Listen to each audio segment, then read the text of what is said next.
I'm not concerned about that now. I just want to do God's will. And he's allowed me to go up to the mountain. And I've looked over and I've seen the promised land.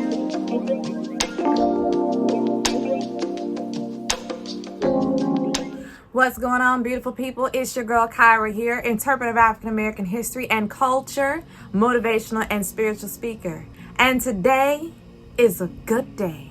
Today we remember the legacy, the life, the work, the humanness, the love for God, the love for people of a great man, of a man that we all know and love, Nobel Peace Prize winner, the Reverend Dr. Martin Luther King Jr.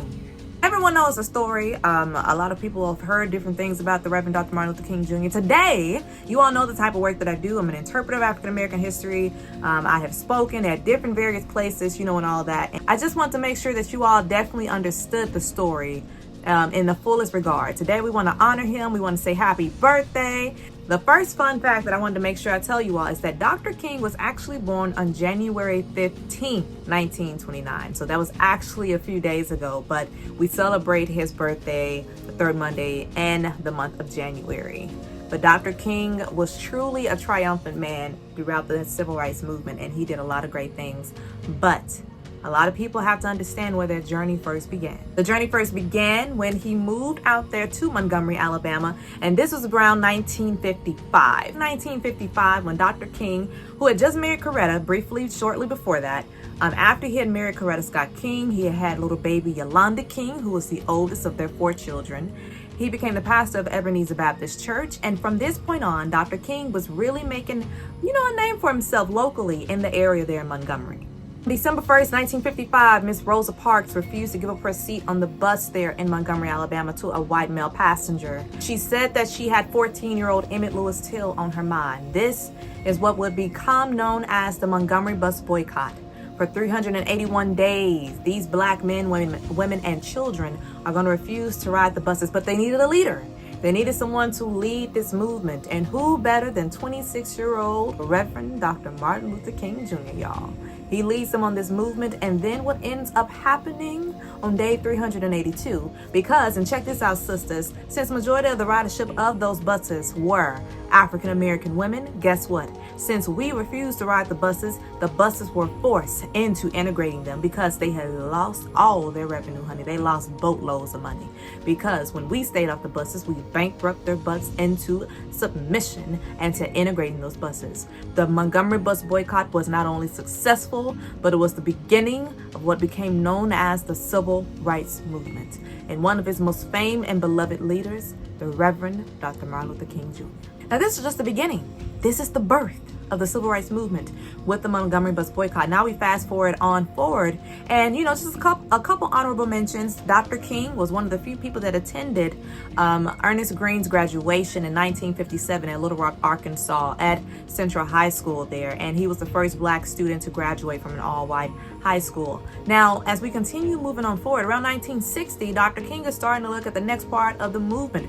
What is it that he is needing to do? He decides to join SNCC in Albany, over in New Albany, Georgia. What ends up happening in Albany, Georgia, Dr. King, with his organization known as the SCLC, the Southern Christian Leadership Conference, are going to join forces with the other organization known as SNCC, the Student Nonviolent Coordinating Committee. Now in Albany, things get a little shaken up, unfortunately, because why? Well, let's just say that a man by the name of Police Chief Lloyd Pritchett, he is waiting in the balance. I'm just going to put it that way. I was going to put it another way, but that's okay. He was waiting in the balance of Dr. King because he said what we're going to do is match their nonviolence with ours. With no violence, there are no cameras, and people don't care about what's happening in the South. Dr. King, realizing this, he decides to take the movement to another city in Alabama. And that's what he's going to do. When he heads to Birmingham, he is going to encounter perhaps one of the most staunch segregationists and racists of the entire century, a man named Eugene Bull Connor. The Public Safety Commissioner, Eugene Bull Connor, didn't believe in anything integration. Birmingham had another nickname. It was known as Birmingham, Alabama. And Birmingham, Alabama, honey, woo, Let's just say you go to church Sunday morning, your house may not be standing when you get back home. Dr. King, along with another pastor named Reverend Fred Shuttlesworth, decided that they were going to embark on what became known as Project C for confrontation. This is where they decided to come together to try to desegregate the downtown businesses. Unfortunately, though, as they began doing this, Dr. King is going to be placed in jail. While he's in jail, he began receiving criticism from white moderate clergymen who then decided that, you know what, they wanted to call for a cooling off period. But Dr. King, he decided to respond with a not too modest 28-page letter known as the Letter from Birmingham Jail, where he said this, y'all. Justice too long delayed is justice denied. Is justice denied. Fast forwarding on through that, though, because what ends up happening, the children are going to be led to march for their parents. See, the parents started getting pretty much laid off from their jobs or fired because their bosses found out they were active in what was the civil rights movement at the time. So what ended up happening was these children began marching for their parents in the streets because they can't lose their jobs, right? What are you going to do? Just say they can't go to school or something? So what they decided to do was, when they began marching, these kids, unfortunately, are going to be met with water hoses. They're going to be beaten, y'all. And not to mention, they're going to be arrested. This upset a lot of people, including the president at the time, President John F. Kennedy. This is what forced him finally to say on national television to the country he was calling for the Civil Rights Bill. Unfortunately, Kennedy couldn't sign into law because he's going to shortly be assassinated not too long after that. But in 1963, the Reverend Dr. Martin Luther King Jr., along with hundreds and thousands of other people, including the two orchestrators and organizers of the March on Washington in Washington, D.C., A. Philip Randolph and Bayard Rustin, Dr. King, along with 250,000 other people at the Lincoln Memorial, are going to gather here. And this is where Dr. King gives his famous speech known as I Have a Dream. And at the end of this speech, as people are cheering, they're clapping, and that's when we hear Dr. King utter the words, Free at last! free at last, free at last. Thank God Almighty, we are free at last. You know, we thought we had just about made it, right? But there were still a few issues that were going on, including the fact that black people still couldn't vote in Mississippi. And a lot of people knew just how dangerous it was for Dr. King to go to Mississippi. Here's the thing. You want to know how dangerous Mississippi was at the time for black people? That's the state that Dr. King went to the least in the South, Mississippi. He came down there a couple of times, especially because in 1964, after the March on Washington in 1963, in 1964, Freedom Summer is what happened in Mississippi to try to get more black people to register to vote. Now, this is around the time when Dr. King is getting ready to gas up for what became known as the March from Selma to Montgomery. Because in 1965, when Dr. King takes his organization, the SCLC, over to Selma, Alabama, he finds that only 3% of black people are registered to vote. Now, he is working again with the SNCC organization, and at this time, what they're going to try to do, they're going to try to get these black people to register to vote. Now, when all these protests and marches started first taking place early on, unfortunately, in March of 1965, a young black man who had just been murdered previously, his name is Jimmy Lee Jackson. And after his murder took place, this is when they decided to have a march from Selma to Montgomery to confront Governor George Wallace. Now, Dr. King isn't going to be present in his first march, but guess who is present? The late Congressman John Lewis and the late Reverend Hosea Williams. That's the grandfather of that young lady y'all saw on that hit reality TV show, The Real Housewives of Atlanta, Portia Williams. Now, here's the thing. At this point, Dr. King is not present in this march. The second one, he decides. Now, they had the second attempt to march because the first one is dubbed Bloody Sunday, where people are going to be beaten by police officers and state troopers, and not to mention they're going to be bitten by dogs, and they're going to have all of this tear gas sprayed on them. But the second attempt to march, notice I said, y'all, they're going to march again. They're going to attempt to march, but Dr. King decided to halt it because he didn't want to violate the federal injunction on them not to march. The third attempt came just 2 weeks from the day of Bloody Sunday on March 21st, 1965. The final march from Selma to Montgomery, where they walked for 51.4 miles. When they finally made it there to Montgomery, Dr. King gave a speech talking about they said we wouldn't get here, but they did. Now, as we are making our way into 1966, Dr. King at this point of his life is a very different Dr. King than we have seen, y'all, throughout the whole movement. We all talked about him in 55. We've talked about him in 57. And we talked about him in 63. But y'all, Dr. King in 1966 is a very different Dr. King. Let's just say he started to become a lot more radical, because he started to understand the mindset of people. Like a dear person that was also very well known in the movement just previously had been assassinated in 65, Minister Malcolm X. He started to understand that there was different ways to fight the good fight, including the fact that the Black Panther Party had also been formed in Oakland, California in this year. And Dr. King, realizing that with LBJ being a power structure in this country at the time, had really pushed him into a war that he had stood so firmly against, decided in this year that he was going to write and respond with a letter to the war known as Beyond Vietnam, where he pretty much says this, y'all. He says, how can we spend so much money on this war and we can't even feed the people right here at home? He begins to embark on what became known as, at this time, the Poor People's Campaign.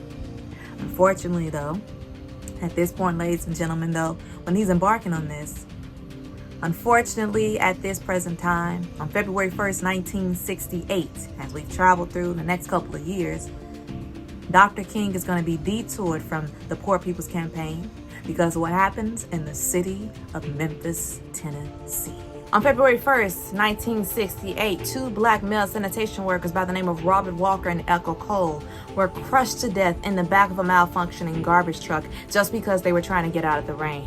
See, in Memphis, the sanitation workers, if you were black, they had very little rights. They could be fired for being just a minute late to work. They didn't have any uniforms, but most importantly, they could not ride in the front of the garbage trucks. So these two men decided to jump in the back of a garbage truck trying to just get out of the rain. And that's when supposedly the garbage truck malfunctioned. There's still a lot of discrepancies and a lot of conspiracy surrounding their deaths. But here's the thing. When this happened, Dr. King got word of this. And that's when he decided to travel to Memphis. Now, when he traveled to Memphis, Tennessee, he was just trying to really see what he could do to help in getting these sanitation workers their rights. Reverend James Lawson is the man that called for Dr. King to come to the city of Memphis. Now, I want y'all to understand something here. When Dr. King goes to the city of Memphis, the first time he received such a warm welcome when he went to Mason Temple's church to deliver the speech. Now, this was in March 17th, but unfortunately, when he returned back, the march that he was actually going to lead in Memphis that day turned extremely violent. So much so that a young 16-year-old boy named Larry Payne died in a local housing project later on that night. Now, Dr. King decided to hold a press conference, and he says in this press conference, he says, I can lead a nonviolent protest. He said, Memphis is no different than Selma. It's no different than Birmingham. It's no different than Selma. I can lead a nonviolent protest here.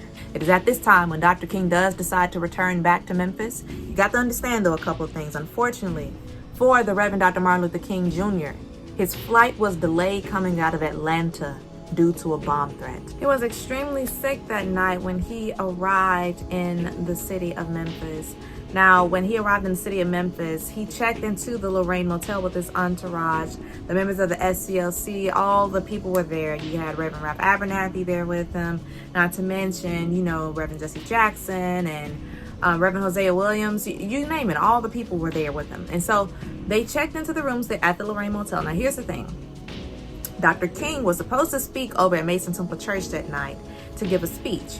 But, like I said, he decided to stay back and work on the Poor People's Campaign, and he wasn't really feeling his best. So he sent along the members of his entourage over to the church. And, when he stayed back at the motel, they went on over to the church. Now, once they made their way over to the church, and when they made it to Mason Temple, as they got ready to start walking in, the people jumped up and started clapping and screaming and everything.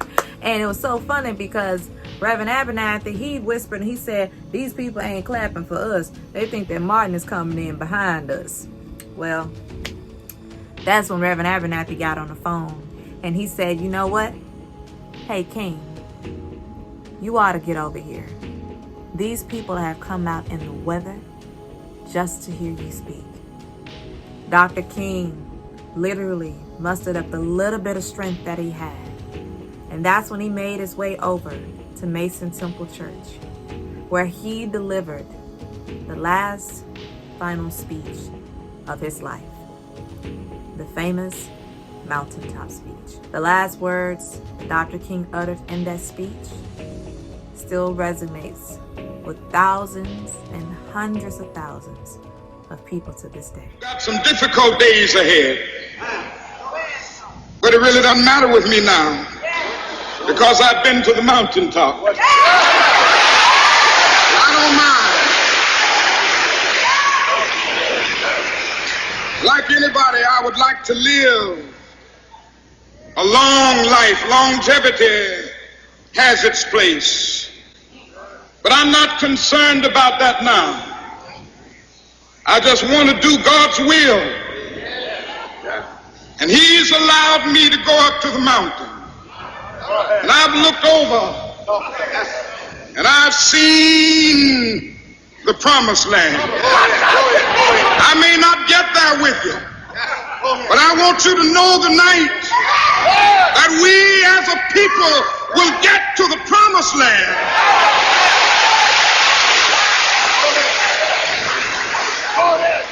So I'm happy tonight. I'm not worried about anything. I'm not fearing any man. Mine eyes have seen the glory of the coming of the Lord. After Dr. King delivered this final speech of his life around 10 o'clock p.m. that night over in Mason Temple Church, he made his way back to the Lorraine Motel. Now, the next day, because this was April 3rd, now we're on April 4th. And on April 4th, 1968, it started out, you know, a pretty normal day. Around 12 o'clock that afternoon, Dr. King had skipped breakfast, so he had the famous Lorraine catfish for lunch. And then later on that afternoon, he had a phone call with his dear mother, Miss Alberta King. She was telling him how he needed to call home more and come home and visit more. And then around 4 o'clock p.m. that evening, he got some good news from Reverend Andrew Young. He came back, that's a member of the SCLC. He came back to give him news that the injunction that they had on the march had been lifted there in the city of Memphis, and they were now welcomed and able to march. And then around 5:55 p.m., that is when he received a knock at the door. Around 5:55 p.m., a man named Reverend Samuel Billy Kyles comes and knocks on the door of room 306. This is a friend of Dr. King's. He's getting ready to tell him to come to his house so they can get ready to have dinner. Shortly after that, Dr. King, he proceeded out into the balcony. And as he was standing out on the balcony, he was chatting with a few men downstairs, Reverend Jesse Jackson, Solomon Jones, which was Dr. King's driver, and not to mention Ben Branch, the man who was going to hear the last final request of Dr. King's life. As he's chatting with Reverend Jesse Jackson, though, they're talking about dinner, and he says to Reverend Jackson, he says, "You're not ready to go to dinner with me, Jesse. Where's your shirt and tie?" And Reverend Jackson joked back with Dr. King, and he said, "Well, I don't need a shirt and tie for dinner, Dr. King. All I need is an appetite, and I got that." That is when he, of course, introduced Ben Branch to Dr. King. Ben Branch is the man who's supposed to play at the rally later on that night. Dr. King said to Mr. Ben Branch, "Would you please play Precious Lord Take My Hand, and to play it really pretty." That song was Dr. King's favorite song. Shortly, just moments later after that, a single fatal gunshot, what is to be believed fired directly from across the street from the Lorraine Motel, struck Dr. King at 6:01 p.m. Dr. King's body was then rushed to St. Joseph's Hospital, which is now known as the famous hospital St. Jude. And at 7:05 p.m., ladies and gentlemen, the Reverend Dr. Martin Luther King Jr. was pronounced dead.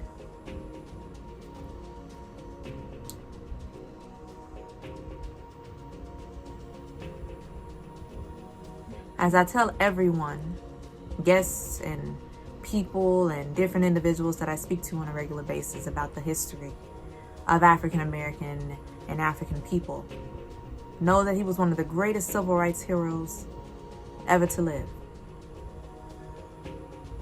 And in this moment, a moment of silence, we gather and we pay our respects to Dr. King.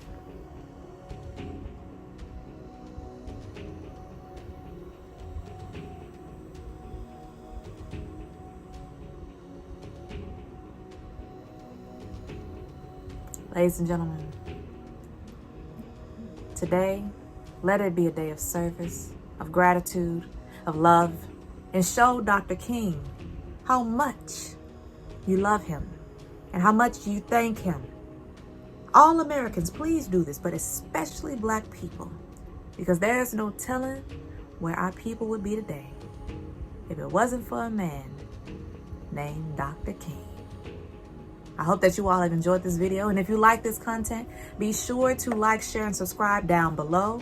And you all, please remember what I always say. Remember to always to stay up and to also stay blessed.